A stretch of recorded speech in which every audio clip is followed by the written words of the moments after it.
Following the release of the list of new members of the cabinet appointed by the President of the Republic of Uganda, Westnile region has been awarded with 6 ministers. These are the second Deputy Prime Minister and Deputy Leader of Government Business in Parliament, General Moses Ali, Minister of State, Office of the Prime Minister, Northern Uganda, Honorable Kwiushun Grace Freedom, Minister of State for Defense and Veteran Affairs, Honorable Olero Huda, Minister of State for Finance in charge of Privatization and Investment, Honorable Evelyn Anite, Minister of State for Lands, Housing and Urban Development, Honorable Obiga Mario Kanya, Minister of State for Education and Sports, in charge of Primary Education, Honorable Dr. Moriko Joyce Kadushu. Hifrim Ashidri, a political analyst in Arua City, congratulates the president for considering women among the top positions in the cabinet, something that has not been common in his appointments whenever the list comes out. I want to say that I congratulate him for giving all the positions that he needed to give. And the cabinet, the CM, fully starts with ladies. And this time he looked at ladies as one of the key persons that they needed for his cabinet and this government to run well. I think because of the more trust he has been having ladies, more especially during COVID-19 arrangement in this country, the Minister for Health, who was a lady, helped in handling most of the things in the issues of COVID-19. And this made him have a lot of trust in the ladies. And that's why you see that President Museveni made it rightly that the top leaders from Vice President to Prime Minister to First Deputy Prime Minister, these ones all came from ladies, and automatically we also fall in that.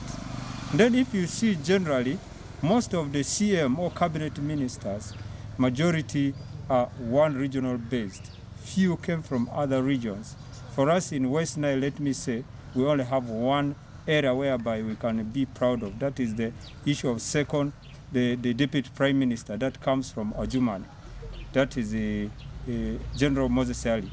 And the rest of us in West Nile, we came and we were appreciated or awarded by state ministers. Some of the members of the public in Arua City share their views on the appointment of the ministers. At least West Nile should also have a change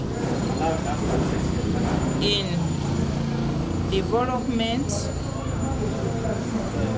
and household income. Those changes should be there. And then, although I also expected Atima Jackson to be as a minister, but so long as we have 5 of them, I'm really happy for that. Yeah. A good number of ministers is a very big achievement for the people of West Nile. And I think the question has been balanced. And most likely added to the opportunity we've got here now. I expect them to give us a hand, to work with us together and make sure the development in the country is seen properly. Now that we do not have people on the positions that make decisions in this country, we really hope that there will be some balancing of resource allocation for the whole country.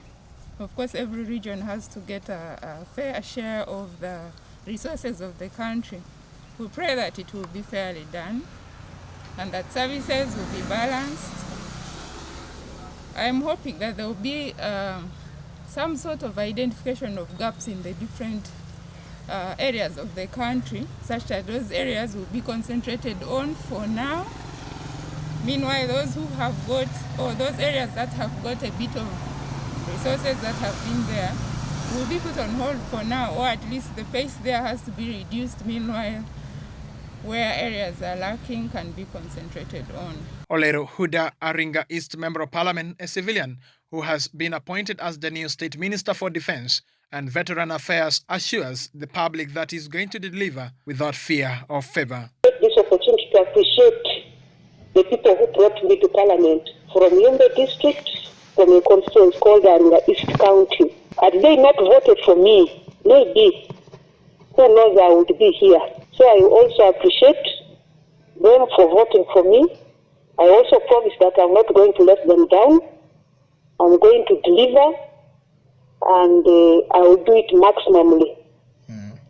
Without favor, I am going to work for my country. Meanwhile, Honorable Grace Freedom Kuyushin, who has been reappointed and awaits swearing in as Minister for Northern Uganda, could not hide her joy, thanking the President for having trust in her again and promised to deliver and continue with what she never finished in the previous term. I am so grateful to His Excellency the President for having appointed me once again as the Minister of State for Northern Uganda. I trust the confidence he has put in me, and I trust that in this next phase, we shall work together with all the stakeholders and take Northern Uganda to a greater height. There are so many things that were happening in the communities, in the government programs, and by individuals, which has transformed Northern Uganda from a poverty level of 73% in 2007 to now 32%. This is data of 2016-17 from UBOS. We are still waiting for the data of 2019-2020. We hope that with the intervention of many programs like NOSAF, like PRDP, like DINU, Development Initiative for Northern Uganda, a lot of changes has taken place. And this is based on the security.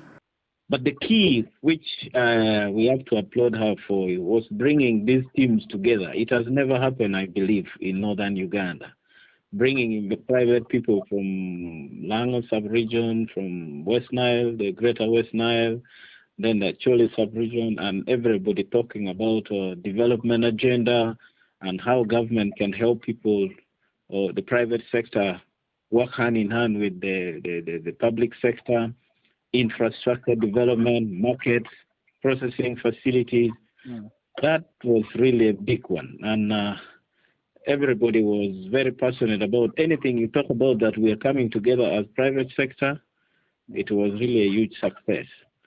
So I think probably the appointing authority also saw that nobody else can fit in that shoes to really make this thing we started a reality. However, Ashidri questions why always West Nile sub-region is rewarded with junior minister positions, not full cabinet positions like other regions. I always have the questions of why is it that West Nile only gets state ministers but not cabinet ministers.